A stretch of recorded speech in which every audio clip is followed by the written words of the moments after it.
साहब, दिल्ली की मुख्यमंत्री रेखा गुप्ता पर हमला किया गया और कहा जा रहा है कि मानसिक रूप से बीमार था। आप इसे कैसे देख रहे हैं? जर्नलिस्ट महोदय, एक राज्य के मुख्यमंत्री पे हमला अगर होता है तो ये बहुत ही चिंता की विषय है।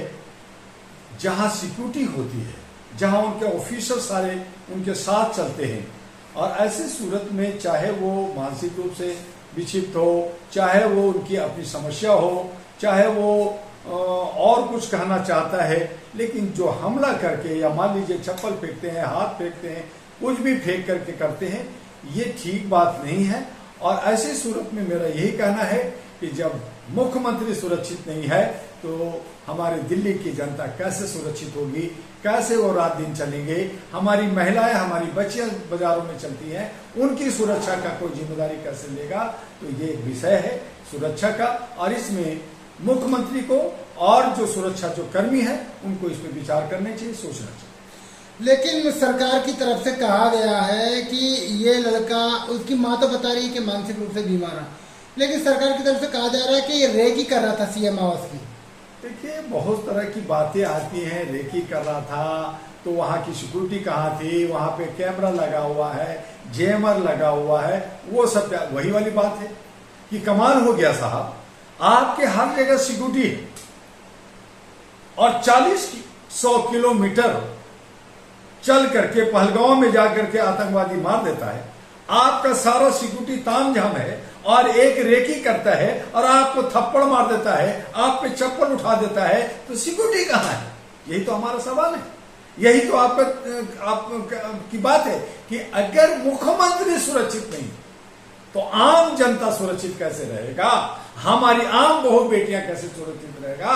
जो बाजार में जाती है, जो सिनेमा जाती है, जो होटल मोटल में जाती है, उसको तो कभी भी कोई भी मार देगा, कोई भी उस पर अटैक कर देगा।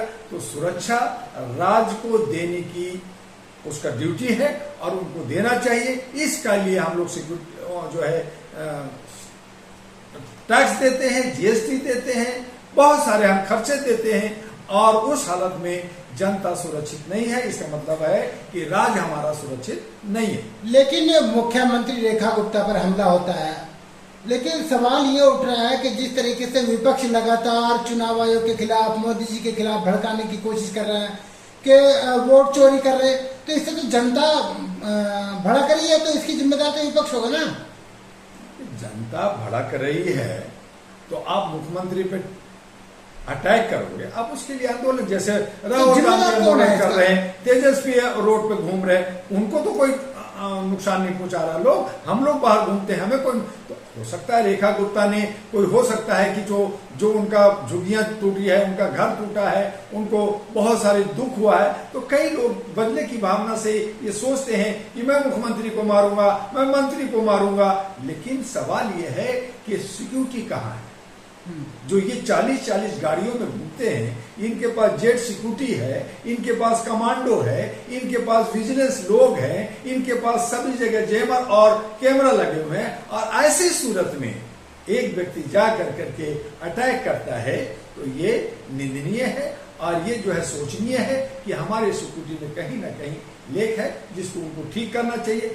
लेकिन आप खंडन नहीं करते राहुल गांधी का, आप खंडन नहीं करते तेजस्वी यादव का कि माहौल खराब कर रहे हैं, कि कोई माहौल खराब नहीं कर रहे हैं। लोकतंत्र में सबको बोलने का हक है। हमारा संविधान कहता है कि गलत अगर विपक्ष नहीं रहेगा, चाहे वो राहुल हो, मैं राहुल के भी विरोध में हूं, मैं तेजस्वी के भी विरोध में हूं, लेकिन तो वोट जब लोकतंत्र में नहीं, वोट चोरी का खंडन कीजिए आप। देखिए, लोकतंत्र में अगर विपक्ष नहीं रहेगा तो लोकतंत्र का चेहरा बिगड़ जाएगा। संवैधानिक संस्था का अपमान कर रहा है विपक्ष। नहीं, आज राहुल गांधी तेजस्वी विपक्ष में बोल रहे हैं, साथ दे रहे, वोट की चोरी हो रही है, हम लोग साथ दे रहे। कल यही मान लीजिए कि प्रधानमंत्री बन जाएंगे और गलत करेंगे तो हम इनका विरोध करेंगे। आपके पास प्रूफ है कि चोरी होने का? वोट क्यों नहीं, क्यों नहीं? FIR होगी तो रोएंगे आप लोग। अरे ना भाई, मुझे एक बात बताइए कि जहां वोट दुर्वा में, वहां पे जो है महाराष्ट्र में, जहां पे वोट था 2 लाख और 3 लाख वोट हो गया, कहां से 1 लाख वोट ज्यादा आ गया? फिर एक व्यक्ति 4 जगह वोट दे रहा है, उसका 4 जगह उसी के वोटर लिस्ट में नाम आता है। ये क्यों है? तो इस सब की जांच। अब ये कह रहे हैं कि भाई इसी के लिए तो मैं SIR जो कर रहे हैं कि इनको छाटा जाए। आप इसको पहले भी कर सकते थे, आप लोकसभा में भी कर सकते थे।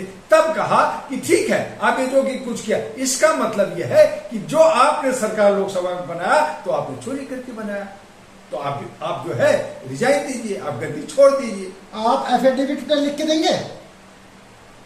एक पार्लियामेंट का जीता आप तो ह्यूमन राइट चलाते हैं, आप मेरी एफिडेविट तो है कि जितने भी नेता चाहे पक्ष के हों विपक्ष को हों, उनको एफिडेविट देना चाहिए सुप्रीम कोर्ट से। आप आरोप लगा रहे हैं, आप देंगे?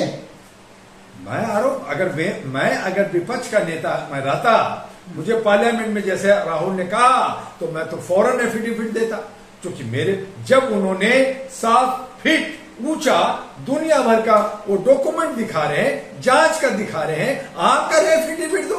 आप अपना जो है इलेक्ट्रॉनिक जो है चीजें क्यों नहीं दे रहे? तब डॉक्टर दुआ का कहना है, एक छोटी पार्टी का मैं का अध्यक्ष हूं, तब मैं कह रहा हूं कि ना मुझे जो है वो बैलेट पेपर चाहिए, ना मुझे ईवीएम चाहिए, दोनों हटाओ और खुल्लम मत कर दो। स्क्रीन पे आएगा, वोट देंगे, नाम देंगे, सीधा किसको वोट दिया, कौन जीता, करो ना, खुल्लम करो ना। लेकिन हम कहीं ना कहीं जनता भी हम गलती करते हैं, कहीं ना कहीं हमारा विपक्ष में जितने नेता हैं वो कुर्सी का खेल खेलते हैं, बिना जीते कहते मैं मुख्यमंत्री बनूंगा, मैं प्रधानमंत्री बनूंगा। तो लोकतंत्र में ये ठीक नहीं है, क्योंकि ये सब जब जनता चुनती है और जनता के चुने हुए जनप्रतिनिधि वो मिल करके मुख्यमंत्री और प्रधानमंत्री बनाते हैं। अगर पहले मोदी कहता मैं और वो कहता मैं, तो ये सब तानाशाही का द्योतक है, ये तानाशाह बनना चाहते हैं। मोदी भी गलती कर रहे हैं और विपक्ष भी गलती कर रहे हैं, और इस तरह से ये लोकतंत्र की बेइज्जती हो रही है, संविधान की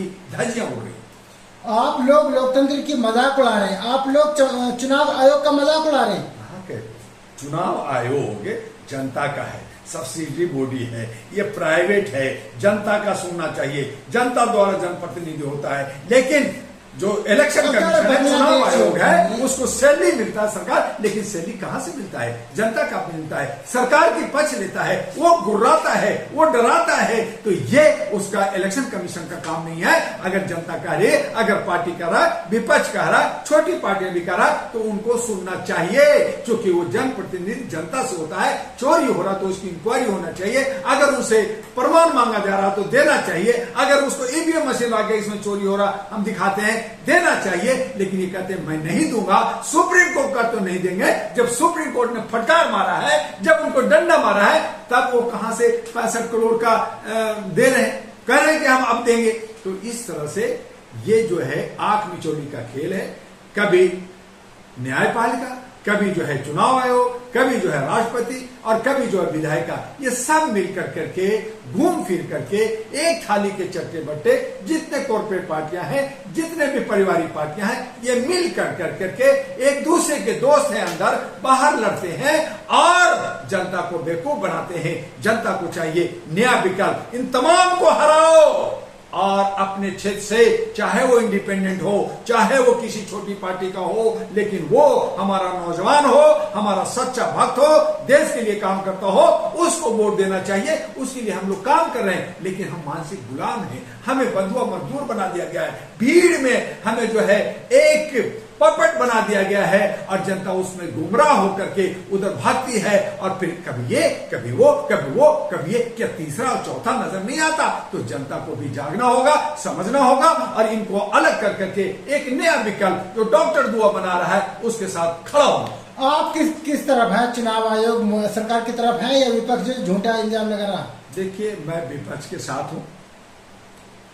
पहले बैलेट चोरी होती थी, बक्से गायब होते थे, उसको बदला गया, इलेक्शन कमीशन माना था, टीएन सेशन माने थे, तब ईवीएम आया, ईवीएम में चोरी उठ रही है। हम 2013 से आवाज उठा रहे, डॉक्टर दुआ है जो सबसे पहले जंतर मंतर से कहा कि ईवीएम से चोरी हो रहा, फिर बैलेट आया, फिर इसके अंदर कोई विपक्ष नहीं बोल रहा था, क्योंकि सबको मलाई मिल रहा था, कोई हार रहा था, कोई जीत रहा था। 2 वोट कहीं से एक को जिता दिया, कहीं से हरा दिया, उनके बीच में तालमेल चल रहा था। जब ये सारा चीजें बात आई, तो अब राहुल गांधी जो विपक्ष का नेता है, एक मेंबर ऑफ पार्लियामेंट है, तो उन्होंने कहा कि कैसे होगा, हम तो आएंगे नहीं। उसने अभी कांग्रेस बुरी तरह से पीट गई थी, उसको थोड़ा सा जिंदा करने में वो हाई फाई अपना मेहनत कर रहे हैं, तो कांग्रेस अभी थोड़ा जिंदा हुआ है। हालांकि कांग्रेस के अंदर भी वही मनोवादी लोग बैठे हैं जो उधर बैठे हैं, ये सब गेम खेल रहे हैं। तो एक थाली के चट्टे बट्टे इसलिए कह रहे हैं मेरे भाई कि चाहे कांग्रेस हो, चाहे बीजेपी हो, चाहे अन्य क्षेत्रीय पार्टियां हो, ये सब चचेरे मौसेरे भाई हैं। और ये एक सरदार की लड़ाई है कि ये सब हम डाकू तो है, चोर तो है, लेकिन डाकू का सरदार कौन बनेगा, तो वो सरदार की लड़ाई लड़ रहे हैं। जनता को कौन पूछ रहा है, जनता की समस्याओं को कौन ले रहा है, उसकी शिक्षा स्वास्थ्य का कौन ले रहा है, सुरक्षा की बात कौन उठा रहा है, ये भ्रष्टाचार खत्म करने की बात कौन उठा रहा है, कोई नहीं कर रहा है। ये सब रेवड़ी बांट करके, सब हमें लॉलीपॉप दे करके, जनता को गुमराह करके ये सत्ता का खेल खेल रहे हैं और हमें और जनता को बेवकूफ बना करके उसका फायदा उठा। चलिए ठीक।